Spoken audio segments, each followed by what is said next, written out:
ټرمپ چې د امریکې نوی رئیس جمهور شو زموږ د بعضې افغانانو ته غوښتنه ده چې په درېیمه ورځ بس یې مهربانه تیارې راوالوځي او په کابل او په ننګرهار او په خوست او په افغانستان به بمباري وکړي او موږ قدرت ته ورسي.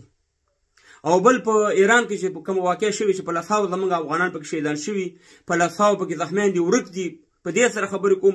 او بل په جمهوریت کې چې دی په کندوز کې چې یو مدرسه وه په هغې باندې بمباري وشوه، په دې درې واړو زما خبرې دي.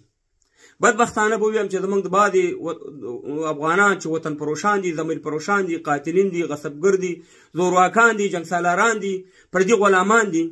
د امریکې چې انتخابات را روان دي او امکان دا دی چې ټرمپ یې وګټي، دې هغې ته په سترګو باندې داسې دي چې صاحب مهربانه ټرمپ یې وګټلو، دا به صاحب مهربانه B-52 تیارې به وي، د امریکې میزایل به وي صاحب مهربانه په افغانستان، په ننګرهار، په کونړ او صاحب مهربانه په خوست او په کابل، په دې ځایونو به بمباریانې کوي، د افغانانو وینې به تویي او موږ قدرت ته بیا رسوي.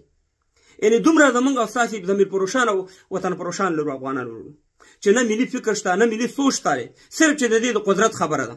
او د هغه ډلې دي چې دا په 1992 کې چې کله ډاکټر صاحب نجیب حکومت ختم شو، دا کابل یې د خاورو سره خاوره کړو. دا اوس بیا راپاڅېدلې. زموږ غونډه کې د خلکو ځای نشته په افغانستان کې. سبا درته ویم که موږ په اروپا کې په ټیک ټاک مبارزه کوو، په ټویټر باندې کوو، که په نورو په رسنیو کې کوو، موږ دپاره نه ځای شته او نه امکان لري. همدغه خلک به ځای دي چې مهربانه د امریکې او د نورو په اوږو به ځي او افغانستان به تباه برباد کوي. افغانانو ورونو د دې نه سوال وکړئ چې ته د امریکې په اوږو ځې، یا ته د پاکستان په اوږو ځې، یا ته د ایران، یا ته د چین یا د روس په اوږو باندې ځې. ته ماته ووایه چې ته به خپله پالیسي ولري، ته به ازاد یې، تا ته به ټوپک څوک درکوي، تا ته به ډالر څوک درکوي، تا ته به امکانات څوک درکوي.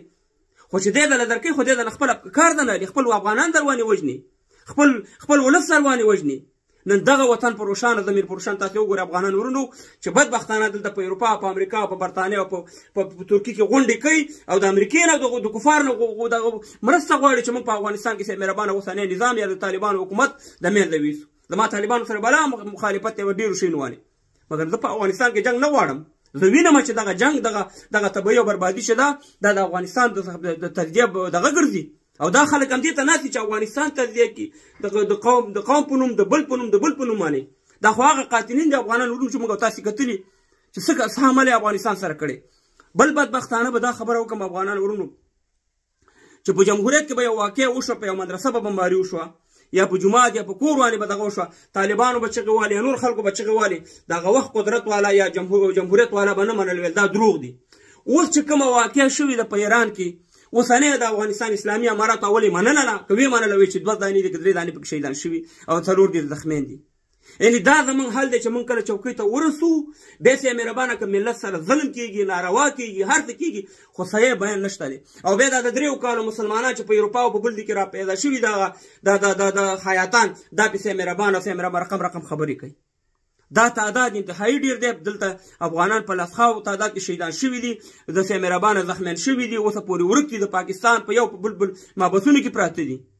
بل په کندوز باندې چې همدغه شان د کار وشو په جمهوریت کې بمباري وشوه، په لسهاو افغانان پکې شهیدان کړي، قاري صاحبان پکې شهیدان کړي. خلک به وایي چې ته خو د جمهوریت دغه دې کړ. په هغې وخت کې ما په هغې 2 ویډیوګانې کړي په هغه کندوز بمباري باندې، او یو مې لایف کړی، ما ته اوس هم یاد دی. الله دې وکړي چې هغه لایفونه او هغه دغه راوځي ویډیوګانې، او دا مې وویل چې دا افغانان دي، مګر د هغې وخت واکدارانو یا جمهوریت هغې ته د پنجابیانو خطاب کو. او بیا یو ویډیو جاری کړه چې په ویډیو کې وسلوار راځي چې مهربانه مدرسې ته.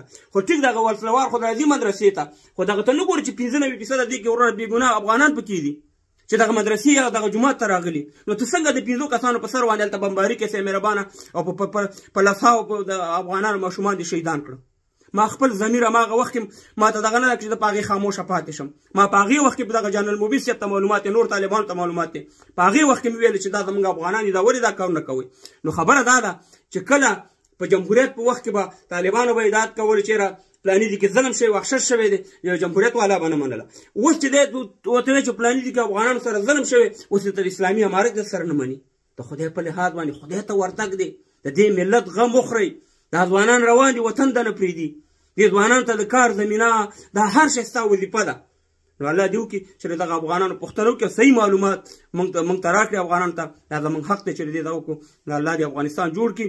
زه خپله فکر او سوچ کوم چې خدای دې غیبي جوړ کړي، که زموږ د عملونو ته وګوري، زموږ د کارونو ته وګوري، ولاکې د قیامته پورې افغانستان جوړ شي. خو د اړم درک یې کاشکې اړم درک نه کولی. په الله سپارم.